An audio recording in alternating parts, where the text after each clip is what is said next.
Une interface pour créer des interfaces. Maintenant que Qt n'a plus de secret pour vous, vous vous demandez comment on pourrait créer des interfaces encore plus rapidement.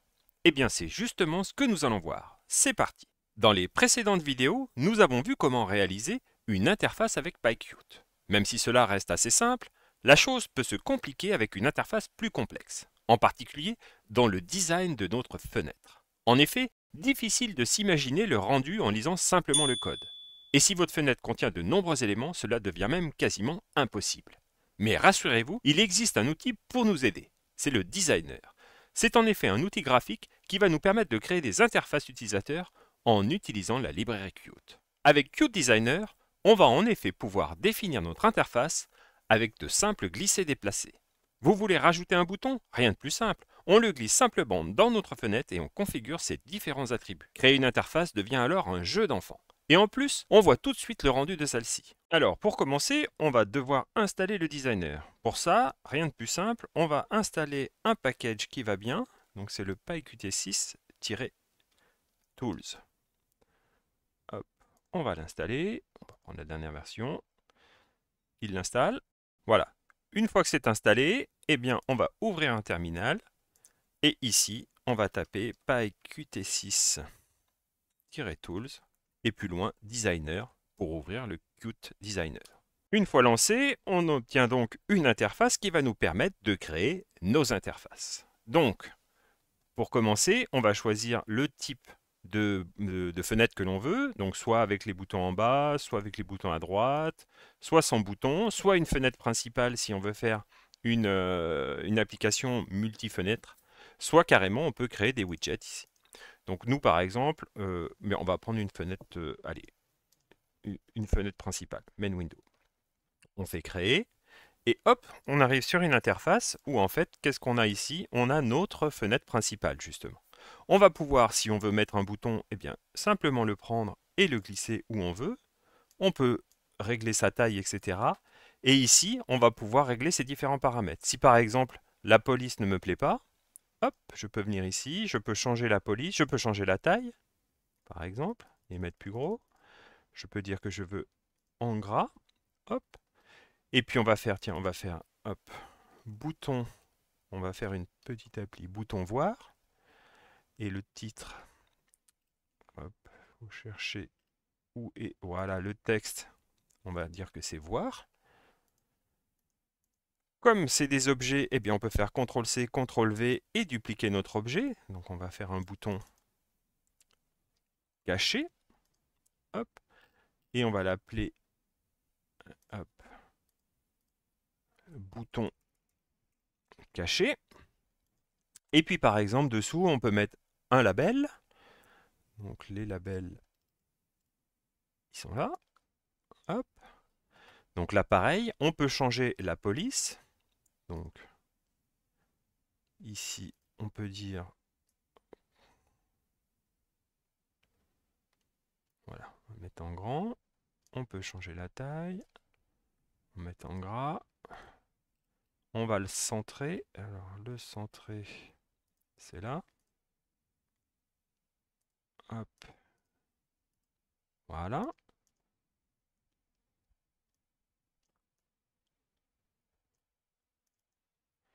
Et on va dire que c'est informatique.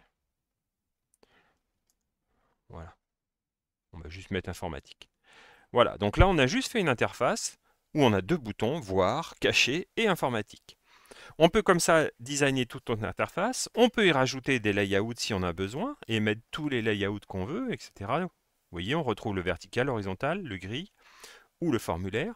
Donc si par exemple on voulait hop, créer un layout, on pourrait très bien les déplacer dans notre layout et là il les met de façon hop, verticale de tout seul. Bon, on va pas le faire là. Voilà, on va même enlever notre layout.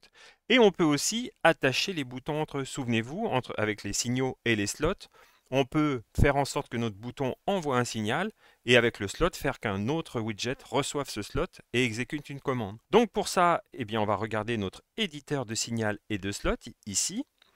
On va rajouter un couple signal-slot. Pour l'émetteur, bah, par exemple, on va dire que c'est notre bouton hop, voir. Le signal, ben, on va dire que c'est par exemple quand on clique dessus. Alors là, la fenêtre n'est pas très pratique. Donc on va, hop, agrandir pour y voir quelque chose. Hop, voilà. Donc quand on clique, eh bien, tiens, le label qui s'appelle label, mais on va l'appeler mon label. Voilà. Eh bien, le label, mon label, qu'on voit pas bien non plus là. Alors, mon label, qu'est-ce qu'on va faire? Vu que c'est le bouton voir, eh bien, on va faire un show par exemple. Hop, donc on va appeler directement la méthode show. Voilà. Et puis on va faire la même chose avec le bouton caché.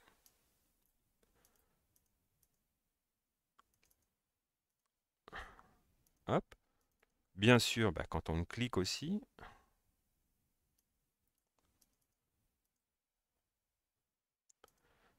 Voilà, toujours le receveur, bah, mon label. Et là, bah, bien sûr, on ne va pas appeler show, on va appeler hide. Voilà. Donc là, on a créé une petite application, très petite, minimaliste. Et en fait, sans même programmer, on a déjà le bouton voir qui va permettre d'afficher le label et le bouton cacher qui va permettre de le cacher. On va voir après comment utiliser ce fichier, enfin comment utiliser cette interface générée. Donc pour ça, on va déjà enregistrer l'interface. Voilà, on va l'appeler mon appli. Hop, et ça va nous générer un fichier .ui. Donc si on retourne dans PyCharm, eh bien qu'est-ce qu'on va trouver? On va trouver notre fichier .ui qui est ici, et c'est un fichier XML en fait qui décrit toute notre interface avec les boutons. Vous voyez, on retrouve par exemple notre label ici, etc. L'alignement, etc. Tout ce qui décrit vraiment l'interface, tout ce qu'on a fait avec notre souris. Donc maintenant, on va utiliser ce .ui pour lancer une application, et vous allez voir, c'est assez rapide. Alors pour ça, qu'est-ce qu'on va faire? Eh bien, on va juste créer un nouveau fichier Python.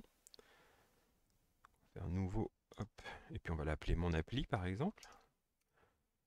Et puis bah, on va bien sûr importer donc de Qt 6, on va importer le QWidget et le UIC. Le UIC, c'est le module qui va nous permettre justement d'importer notre fichier UI, de le télécharger. Donc on va lancer une application, qwidget.q application, et on lui passe encore 6.argv. Voilà, il importe 6 tout seul.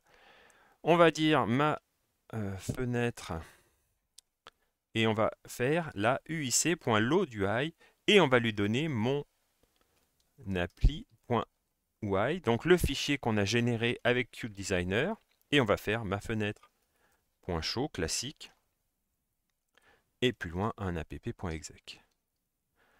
Donc là c'est très simple, c'est l'utilisation basique de Qt Designer, c'est-à-dire qu'on a défini une interface, on charge le fichier UI, on affiche la fenêtre, et si tout marche bien, eh bien quand on va lancer, on va retrouver voilà, notre application. Et souvenez-vous, le bouton voir permet d'afficher le label, le bouton cacher de le cacher. Donc si on clique ici, hop, on le cache. Ici, on le voit.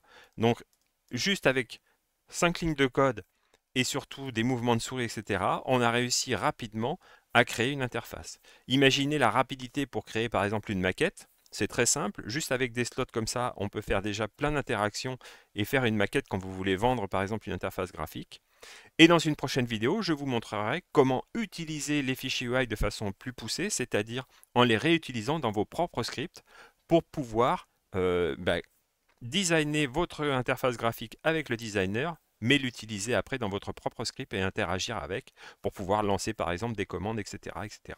Voilà, vous savez maintenant comment utiliser une interface graphique pour réaliser des interfaces graphiques avec Qt. Amusez-vous, expérimentez et n'hésitez pas à partager dans les commentaires. A très vite pour une nouvelle vidéo sur une question informatique en moins de 3 minutes.